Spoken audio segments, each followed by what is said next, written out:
জ্ঞানবিথি YouTube চ্যানেলে তোমাদের স্বাগত। আজকে পাটিগণিতের সমস্ত ফর্মুলা রিভিশন হবে।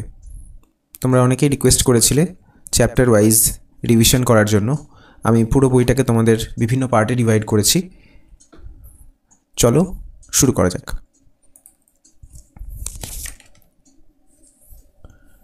প্রথমে চলে আসছি সরল সুদ।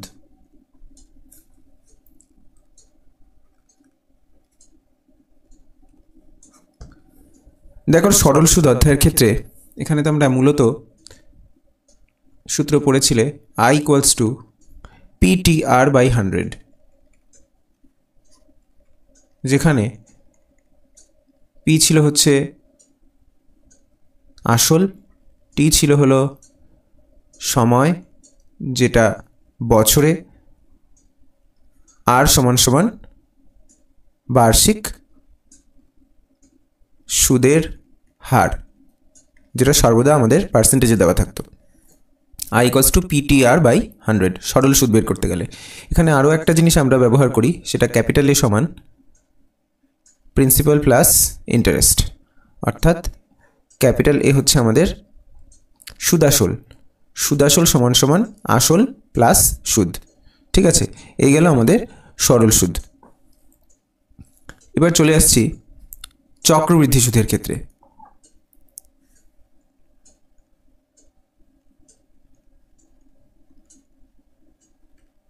দেখো, চক্রবৃদ্ধি সুদের সময় আমরা পড়েছিলাম সবৃদ্ধি মূল, অর্থাৎ capital A equals to P into 1 plus R/100⁴n, যেখানে P একেবারেই আগের মতোই ছিল, অর্থাৎ P সমান হচ্ছে আমাদের আসল, এটা ছিল আমাদের আসল, R হলো বার্ষিক সুদের হার, আর Nটা ছিল সময় বছরে। N সমান কী ছিল?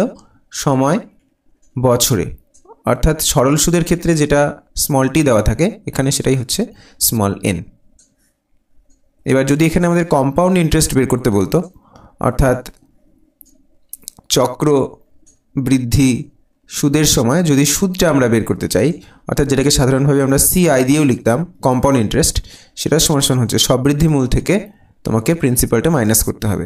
এবং অনেক ক্ষেত্রে সেটার সরাসরি সূত্রেও লেখা হয় P into 1 plus R/100⁴n minus 1, অর্থাৎ এই দুটোর মধ্যে থেকে পিটা কমন নিলে এটাও কিন্তু তোমরা সূত্র হিসেবে মনে রাখতে পারো। ঠিক আছে, সমহার বৃদ্ধি এবং হ্রাসের ক্ষেত্রে দেখো, সমহার বৃদ্ধি যখন আমরা ক্যালকুলেট করছি সেই সময় একদম চক্রবৃদ্ধি সুদের মতোই সূত্র হবে A equals to P into 1 plus R/100⁴n, অর্থাৎ নির্দিষ্ট হারে বৃদ্ধি পাওয়ার পর সেটা দাঁড়াবে সেটা হচ্ছে ক্যাপিটাল N, এবং যেটা নিয়ে শুরু করা হয়েছিল প্রথম মূল্য সেটা হচ্ছে P। এটা শুধুমাত্র মূল্য নয়, তোমরা করেছো যে জনসংখ্যা বৃদ্ধির ক্ষেত্রে যে কোনো কিছু যদি সমান হারে বাড়ে সেক্ষেত্রে কিন্তু এই সূত্রগুলো আমরা ব্যবহার করতে পারি।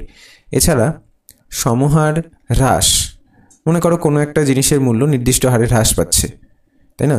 অথবা কোনো একটা শহরে ধূমপায়ীর সংখ্যা হ্রাস পাচ্ছে, সেক্ষেত্রে আমরা সমহার হ্রাস কিন্তু ব্যবহার করতে পারি। সেখানে কি হয়ে যাবে? সমহার বৃদ্ধির জায়গায় সমহার হ্রাস হলে শুধু এই প্লাসের জায়গায় আমরা মাইনাস নিয়ে নেব।